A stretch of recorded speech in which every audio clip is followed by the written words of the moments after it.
ತಂಗಿ ಸೀತಾ,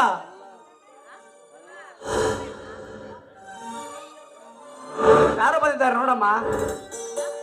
ಈ ಕವಿತಾ ನಿನಗೆಲ್ಲಿ ಸಿಕ್ಲು? ದಾರಿಯಲ್ಲಿ ಬರುತ್ತಿದ್ದೇನಮ್ಮ. ಆಗ ನಿನ್ನ ಹೆಸರು ಹೇಳಿದಳು, ಅದಕ್ಕೋಸ್ಕರ ಕರೆದುಕೊಂಡು ಬಂದೆ. ಹೌದಾ, ತುಂಬಾನೇ ಸಂತೋಷವಾಯ್ತಣ್ಣ. ನಿನಗೆ ತುಂಬಾನೇ ಥ್ಯಾಂಕ್ಸ್. ಬಾಣ, ಕೈ ಕಾಲು ಮುಖ ತೊಳೆದ್ಕೊ, ಊಟ ಮಾಡುವೆ ಅಂತ. ತಂಗಿ, ನಾನು ಊರಿಗೆ ಬರುವಾಗ ನನ್ನ ಸ್ನೇಹಿತ ಕಿರಣ್ ಬಿ ಕಡಿಯಣ್ಣವರಿದ್ದಾನಲ್ಲ, ಅವರ ಮನೆಗೆ ಕೊಡಲೆಂದು ಹಣವನ್ನು ಕೊಟ್ಟು ಕಳಿಸಿದ್ದಾನೆ. ಅವರಿಗೆ ಕೊಟ್ಟು ಬರುತ್ತೇನಮ್ಮ. ಆಮೇಲೆ ಎಲ್ಲರೂ ಸೇರಿ ಊಟ ಮಾಡಿದ್ರೆ ಆಯ್ತು. ಹಾಗೆ ಆಗಲಿ. ಚೆನ್ನಾಗಿದ್ಯಾ? ನಾನು ಚೆನ್ನಾಗಿದ್ದೀನಿ ಸೀತಾ, ನೀನು ಹೇಗಿದ್ಯಾ? ಅಲ್ಲ, ಮನೇಲಿ ಫಂಕ್ಷನ್ ಅಂತ ಹೇಳಿದೆ, ಇಲ್ಲೇ ನೋಡಿದ್ರೆ ಏನೂ ಇಲ್ವೇ ಇಲ್ಲ. ಹೇಳ್ತೀನಿ, ನಿನ್ನ ಹತ್ರ ಒಂದು ಮಾತು ಕೇಳಬೇಕಾಗಿತ್ತು. ಹೇಳಿ, ಅದೇನು ಅಂತ. ಏನೂ ಇಲ್ಲ, ಮತ್ತೆ ನಾನು ಕೇಳಿದ ವಿಷಯಕ್ಕೆ ನೀನು ತಪ್ಪು ತಿಳ್ಕೊಳ್ಬಾರ್ದು. ನೋಡು, ನೀನು ನನ್ನ ಪ್ರಾಣ ಸ್ನೇಹಿತೆ, ನನ್ನ ಹತ್ರ ನಿನ್ನ ಸಂಕೋಚ ಏನು? ಕೇಳು, ಅದೇನು ಅಂತ. ನೋಡು ಕವಿತಾ, ಒಂದು ವಾರದ ಹಿಂದೆ ತಾನೇ ನನ್ನ ತಾಯಿ ತೀರಿ ಹೋದ್ರು. ನಾನಂತರೂ ಈಗ ಅನಾಥ. ಪಾಪ ಅಣ್ಣ ಒಬ್ಬಂಡೆ ಆಗಿದ್ದಾನೆ. ಅದಕ್ಕೆ ನೀನು ನನಗೆ ತಾಯಿ ಸಾರು ಅಂತೀಯಾ? ಸೀತಾ, ಇದೇನು ನಿನ್ನ ಮಾತಿನ ಅರ್ಥನೇ ನನಗಾಗ್ತಾ ಇಲ್ಲ. ಏನೂ ಇಲ್ಲ, ನೀನು ನನ್ನ ಅಣ್ಣನನ್ನು ಮದುವೆಯಾಗಿ ಈ ಮನೆಗೆ ಸೊಸೆಯಾಗಿ ನನಗೆ ತಾಯಿಯಾಗಿ ಬರಬೇಕು ಅಂತ ಹೇಳಿದೆ. ಸೀತಾ, ತಂದೆ ತಾಯಿಯನ್ನು ಕಳೆದುಕೊಂಡು ಅನಾಥಳಾದ ನನಗೆ ಈ ಮನೆಯ ಸೊಸೆಯ ಭಾಗ್ಯ ಕೊಟ್ಟು ನನ್ನ ತಾಯಿಯಾಗು ಅಂತ ಹೇಳ್ತಾ ಇದೆಯಲ್ಲ, ನಿಂದೆಂಥ ನಿಷ್ಕಲ್ಮಶವಾದ ಮನಸ್ಸೆ. ನೋಡು, ನಾನೆಲ್ಲ ಮದುವೆ ಆಗಕ್ಕೆ ರೆಡಿ ಇದ್ದೀನಿ, ಆದರೆ ಇದಕ್ಕೆ ಮಣ್ಣ ಒಪ್ಬೇಕಲ್ಲ. ಅದ್ರ ಬಗ್ಗೆ ನೀನು ಯಾವ ಚಿಂತೆನೂ ಮಾಡಬೇಡ. ಅಣ್ಣನಿಗೆ ನಾನು ಅಂದ್ರೆ ಪ್ರೇಮ. ಖಂಡಿತವಾಗ್ಲೂ ನನ್ನ ಮಾತಿಗೆ ಒಪ್ಪಿಗೆ ಕೊಡ್ತಾನೆ. ಆದ್ರೆ ನೀನು ಮೊದಲು ಒಪ್ಪಿಗೆ ಕೊಡ್ಬೇಕಷ್ಟೇ. ಸೀತಾ, ಅನಾಥೆ ಎಂಬ ಪದಾನೇ ಅಳಕಿಸ್ಬಿಟ್ಟೇನೆ. ನಿನ್ಗೆ ಎಷ್ಟು ಥ್ಯಾಂಕ್ಸ್ ಹೇಳಿದ್ರು ಸಾಲದು. Thank you.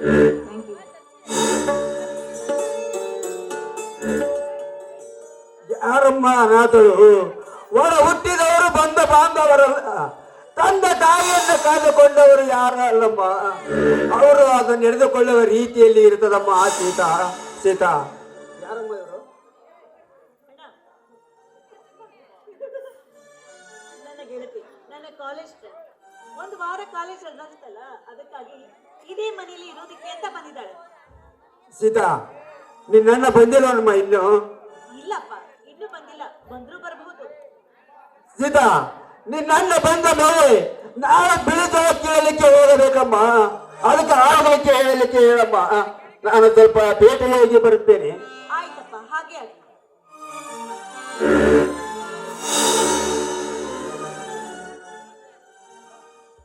ತಂಗಿ ಸೀತಾ, ಶ್ರೀಕಾಂತ್ ಊರಿಂದ ಬಂದಿದ್ದಾನಂತಲ್ಲ, ಎಲ್ಲಿದ್ದಾನೆ? ಇಲ್ಲ ಅಣ್ಣ, ಅಣ್ಣ ಇದೀಗ ತಾನೇ ಹೊರಗಡೆ ಹೋಗಿದ್ದಾನೆ. ಇನ್ನೇನು ಇಷ್ಟರಲ್ಲೇ ಬಂದ್ರು ಬರಬಹುದು ಅಂತ ಕಾಣಿಸುತ್ತೆ. ಹಾ, ಯಾರಮ್ಮ ಇವರು? ಅಣ್ಣ, ಇವಳು ನನ್ನ ಗೆಳತಿ. ಅಣ್ಣ, ನಾನಿತ್ರ ಒಂದು ಮಾತು ಕೇಳಬೇಕಾಗಿತ್ತು. ಏನ್ ಮಾತಮ್ಮ? ಏನೂ ಇಲ್ಲ ಅಣ್ಣ, ನಾನು ನಿನಗೆ ಅವತ್ತೇ ಒಂದು ಮಾತನ್ನ ಹೇಳಿದ್ದೆ. ಅಣ್ಣ, ಮದುವೆ ವಿಷಯವನ್ನ ಪ್ರಸ್ತಾಪ ಮಾಡುವಾಗ ನಾನು ಹೇಳಿದ ಹುಡುಗಿ ನೀನೇನು ಮದುವೆ ಆಗಬೇಕು ಅಂತ, ಅದೇ ವಿಷಯವಾಗಿ ಮಾತಾಡ್ತಾ ಇದ್ದೇನೆ. ಅದಕ್ಕೇನಂತಮ್ಮ? ನೀನು ಯಾವ ಹುಡುಗಿನ ತೋರಿಸಿದ್ರು ಕಣ್ಣು ಮುಚ್ಚಿ ತಾಳಿ ಕಟ್ಟುತ್ತೇನೆ. ಆ ಹುಡುಗಿ ಬೇರೆ ಯಾರು ಅಲ್ಲ, ಇವಳೇ. ನೀನು ಇವಳನ್ನೇ ಮದುವೆ ಆಗ್ತೀಯ ತಾನೇ? ಕವಿತಾ, ಮದುವೆ ಅನ್ನೋದು ಎರಡು ಮನಸ್ಸುಗಳಿಗೆ ಸಂಬಂಧಪಟ್ಟಿರುವ ವಿಷಯ. ಮದುವೆ ಆಗಬೇಕಾದರೆ ಇಬ್ಬರು ಒಪ್ಪಿಗೆ ಇರಬೇಕು. ಅದ್ರ ಬಗ್ಗೆ ನೀನು ಯಾವ ಚಿಂತೆನೂ ಮಾಡಬೇಡಣ್ಣ. ಈಗಾಗ್ಲೇ ಈ ಕವಿತಾ ಒಪ್ಪಿಗೆ ಕೊಟ್ಟಿದ್ದಾಳೆ. ಈಗ ಬೇಕಾಗಿರೋದು ನಿನ್ನ ಒಪ್ಪಿಗೆ ಮಾತ್ರ. ಸರಿ, ನೀವಿಬ್ರು ಮಾತಾಡ್ತಾ ಇರಿ, ನಾನು ಒಳಗಡೆ ಹೋಗಿ ಅಡಿಗೆ ಮಾಡ್ತೀನಿ, ಆಯ್ತಾ? ಪ್ರಶಾಂತ್, ನಿಮ್ ತಂಗಿ ಹೇಳಿದ್ರು ಅಂತ ಒಪ್ಕೊಳ್ತಾ ಇದ್ರ ಅಥವಾ ಮನಸ್ಪೂರ್ವಕವಾಗಿ ನನ್ನನ್ನು ಒಪ್ಕೊಳ್ತಾ ಇದ್ರ? ಅದನ್ನ ಹೇಳಿ. ಕವಿತಾ, ತಂದೆ ತಾಯಿಯನ್ನು ಕಳೆದುಕೊಂಡು ಅನಾಥನಾದ ನನಗೆ ತಾಯಿನವಳೆ, ತಂಗಿನವಳೆ. ಅವಳಿಗೆ ಒಪ್ಪಿಗೆ ಆದ ಮೇಲೆ ನನಗೆ ಯಾವ ಅಭ್ಯಂತರವೂ ಇಲ್ಲ. ಅಂದ್ರೆ ನಿಮಗೂ ನನ್ನ ಮದುವೆ ಆಗಲು ಒಪ್ಪಿಗೆ ಇದೆ ಅಂದಂಗಾಯ್ತು. ಹೌದು ಕವಿತಾ. ನೋಡಿ, ಈ ಸಂತೋಷದಲ್ಲಿ ನಿಮ್ಮನ್ನ ಅಪ್ಪಿ ಮುದ್ದಾಡ್ಬೇಕು ಅನಿಸ್ತಾ ಇದೆ. ಕವಿತಾ, ನನ್ನ ನಿನ್ನ ಹೆಸರನ್ನು ಬ್ರಹ್ಮ ಒಂದಾಗಿ ಬರೆದಿದ್ದಾನೆ. ಬಾ ಕವಿತಾ, ನಿನ್ನ ಆಸೆಯಂತೆ ಆಗಲಿ. ಹಾಗೆ ಆಗ್ಲಿ, ಬನ್ನಿ.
ಹೋಗೋಣ.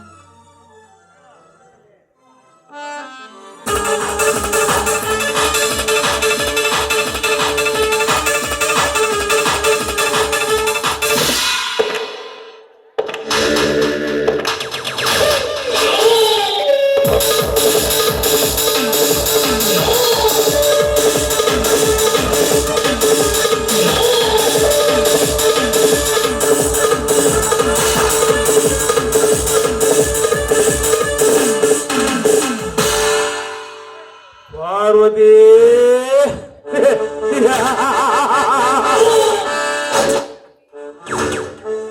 ಇಂದಿಗೆ ನೀನು ಸತ್ತು 11 ದಿನವಾದರೂ ನಿನ್ನ ಸಾವಿಗೆ ಕಾರಣ ಯಾರಾದವರು ಯಾರೆಂದು ಇನ್ನೂ ಸುಳಿವೇ ಸಿಕ್ಕಿಲ್ಲ.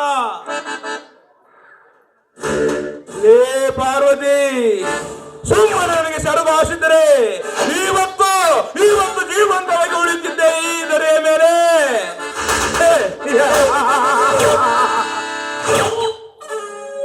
ನಾನೇ ಗರಿತಿ ಗಂಗವ್ವ ಎಂದು ಹಾರಾಡಿ ಗಗನಯಾತ್ರೆ ಮಾಡಿಬಿಟ್ಟೆ ಅಲ್ಲೇ. ಈ ಗಜೇಂದ್ರನ ಕೈಯಲ್ಲಿ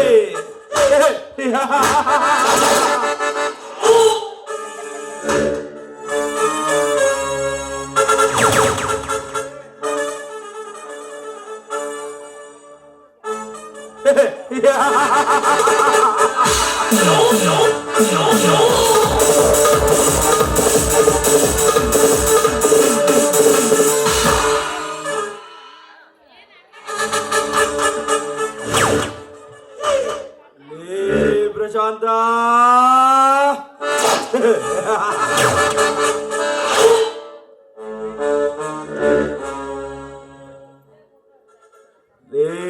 ಪ್ರಶಾಂತ, ಈ ಸುತ್ತು 10 ಹಳ್ಳಿಯಲ್ಲಿ ನಾಯಕ ಎನಿಸಿಕೊಂಡಿರುವ ಈ ದೇವೇಂದ್ರ ದೇಸಾಯಿ ಹೆಸರು ಕೇಳಿದರೆ ಸಾಕು, ಈ ಊರಿನ ಜನ ಹೆದರಿ ಗಡ ಗಡ ಗಡ ಗಡಗಳಿಗೆ ಹೆದರಿ ಬಾಗಿಲು ಹಾಕಿಕೊಳ್ಳುತ್ತಾರೆ, ಹೆದರಿ ಉಚ್ಚಿ ಒಯ್ಕೊಳ್ತಾರೆ. ಅಂತದ್ರಲ್ಲಿ ತುತ್ತು ಕೂಲಿಗೂ ಗತಿ ಇಲ್ಲದ ಬಡ ಬಿಕಾರಿ ನೀನು ನನಗೆ ಸಡ್ಡು ಹೊಡೆದು ಸವಾಲಾಗ್ತೀಯಾ ಮಗನೇ? ನೀನು ಸವಾಲಾಗಿರೋ ಸೇಡಿಗಾಗಿ ನಿನ್ನ ತಂಗಿಯ ಶೀಲಹರಣ ಆಗಲೇಬೇಕು.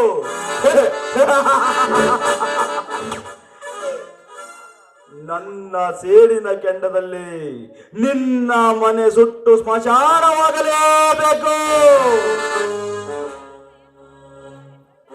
ಅಂದಾಗ ಆರುತ್ತದೆ ಈ ದೇವೇಂದ್ರ ದೇಸಾಯಿಯ ಸೇಡಿನ ಕಿಡಿ.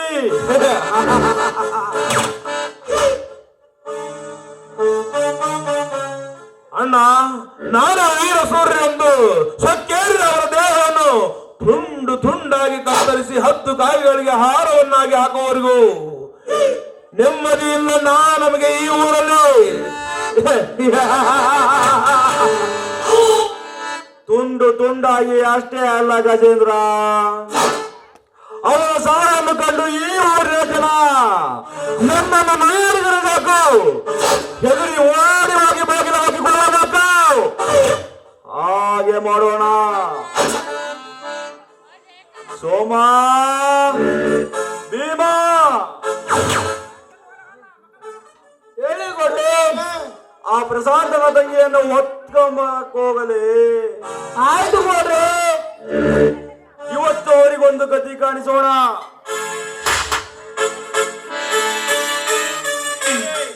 ನೀವು ಹೋಗಿ ರೆಸ್ಟ್ ಮಾಡ್ರಿ ಗೌಡ್ರಿ, ನಾನು ಅವ್ರಿಗೆ ಹೇಳಿ ಕಳಿಸ್ತೇನೆ.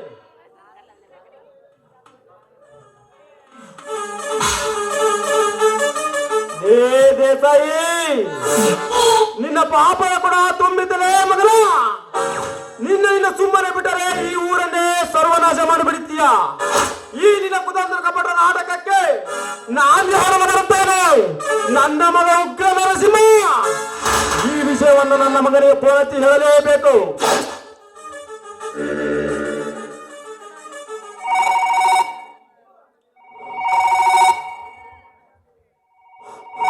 ಹಲೋ, ಯಾರು? ನರಸಿಂಹ, ನಿನ್ನ ತಂದೆ ಸತ್ಯಮೂರ್ತಿ ಮಾತಾಡ್ತಾ ಇರೋದು. ಹೇಳಿ ಡ್ಯಾಡಿ. ನರಸಿಂಹ, ನಿನ್ನ ಜೊತೆ ಪರ್ಸನಲ್ ಆಗಿ ಮಾತಾಡ್ಬೇಕು. ಬೇಗನೆ ಕನಕ ಪಾರ್ಕಿಗೆ ಬೇಗನೆ ಬಾರಪ್ಪ. Okay daddy. ಈಗಲೇ ಬರ್ತೀನಿ.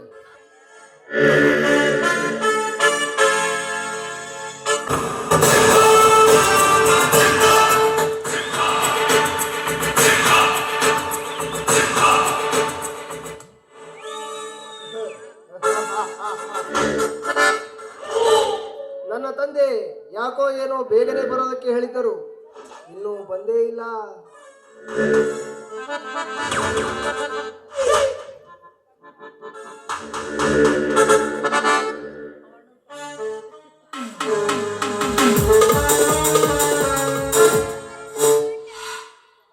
ನಿಂತ್ಕೋ ನರಸಿಂಹ, ನಿಂತ್ಕೋ.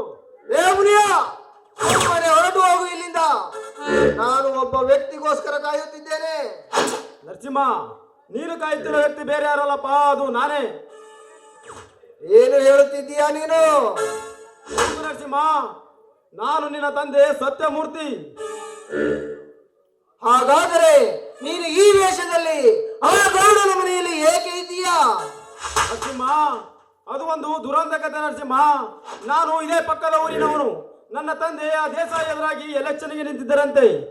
ಆ ದೇಸಾಯಿ ನನ್ನ ಎದುರು ಎಲೆಕ್ಷನ್ಗೆ ನಿಂತಿದ್ದವರು ಯಾರೂ ಬದುಕಬಾರದೆಂದು ನನ್ನ ಮನೆಗೆ ಬೆಂಕಿ ಹಚ್ಚಿ ನನ್ನ ತಂದೆ ತಾಯಿ ಒಡ ಹುಟ್ಟಿದವನ್ನೆಲ್ಲ ಬೆಂಕಿಯಲ್ಲಿ ಸುಟ್ಟಾಕಿದ್ನಪ್ಪ ಗೌಡ.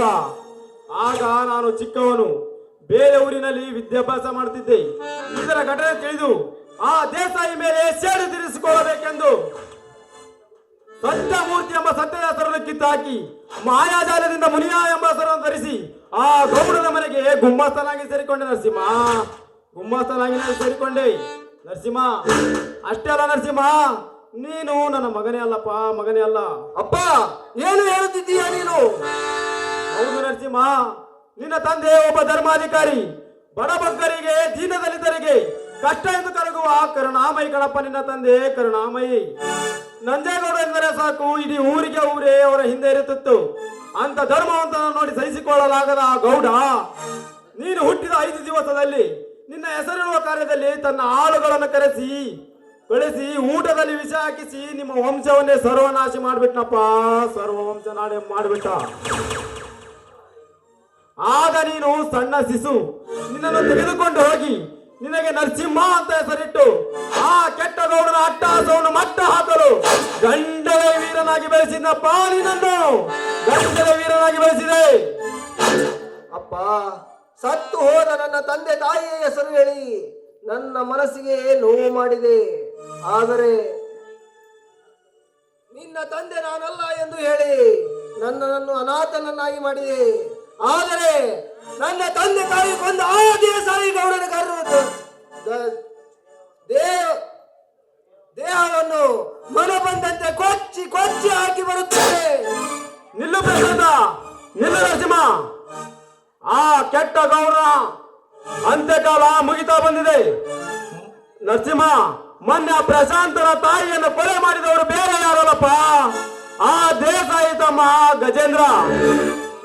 ನರಸಿಂಹ, ಈಗ ಆ ಪ್ರಶಾಂತರ ತಂಗಿಯನ್ನು ಆ ದೇಸಾಯಿ ಆಳುಗಳು ಬಲಾತ್ಕಾರಕ್ಕೆ ಹೊತ್ತುಕೊಂಡು ಹೋಗಿದ್ದಾರೆ. ಬೇಗನೆ ಹೋಗಿ ಆ ಹೆಣ್ಣಿನ ಮಾನ ಪ್ರಾಣ ಕಾಪಾಡಪ್ಪ, ಕಾಪಾಡು. ಲೇ ದೇಸಾಯಿ, ಹಳ್ಳಿಯಲ್ಲಿ ಮನ ಬಂದಂತೆ ಆಟ ಆಡುತ್ತಿರುವ ಅಲ್ಕಾವನ ಮಗನೇ, ನಿನ್ನ ಅಟ್ಟಹಾಸಕ್ಕೆ ಅಂತ್ಯ ಹಾರಲು ಬರುತ್ತಿದ್ದಾನೆ ಈ ಊರಿನ ನರಸಿಂಹ.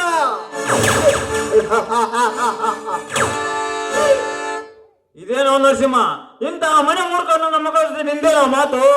ಪ್ರಶಾಂತ, ಅದು ಹಾಗಲ್ಲಪ್ಪ. ಏ ಮುನಿಯ, ನಿಲ್ಲಿಸೋ ನಿನ್ನ ನಾಟಕವನ್ನು. ಪ್ರಶಾಂತ, ಇವರು ಬೇರೆ ಯಾರಲ್ಲ, ನನ್ನ ತಂದೆ ಸತ್ಯಮೂರ್ತಿ. ನರಸಿಂಹ, ಏನು ಹೇಳ್ತಿದ್ದೀಯ ನೀನು? ಹೌದು ಪ್ರಶಾಂತ, ನಡೆದ ಘಟನೆಗಳೆಲ್ಲ ವಿವರವಾಗಿ ತಿಳಿಸಿ ಹೇಳುತ್ತೇನೆ. ಈಗ ಸಮಯವಿಲ್ಲ. ಆ ದೇಸಾಯಿ ಆಳುಗಳು ನಿನ್ನ ತಂಗಿಯನ್ನು ಬಲಾತ್ಕಾರಕ್ಕೆ ಹೊತ್ತುಕೊಂಡು ಹೋಗಿದ್ದಾರೆ. ಬೇಗನೆ ಹೋಗಿ ಅವಳ ಮಾನ ಪ್ರಾಣ ಕಾಪಾಡಪ್ಪ, ಕಾಪಾಡಿ. ಏನು? ಮತ್ತೆ ಆ ದೇಸಾಯಿ ನಮ್ಮ ಮನೆಯವರೆಗೂ ಕಾಲಿಟ್ಟನೆ? ದೇಸಾಯಿ, ಮುಗಿಯಿತು ಮಗನ ನಿನ್ನ ಜೀವನ ಚರಿತ್ರೆ. ಈ ಸ್ನೇಹಿತರು ಸಿಡಿಯುತ್ತಾ ಬರೆದಿದ್ದಾರೆ ನಿನ್ನ ಮರಣ ಮೃದಂಗವನ್ನು ಬಾರಿಸಲು. ಬಾ ನರಸಿಂಹ, ಹೋಗೋಣ. ಪ್ರಶಾಂತ, ಹೋಗೋಣ.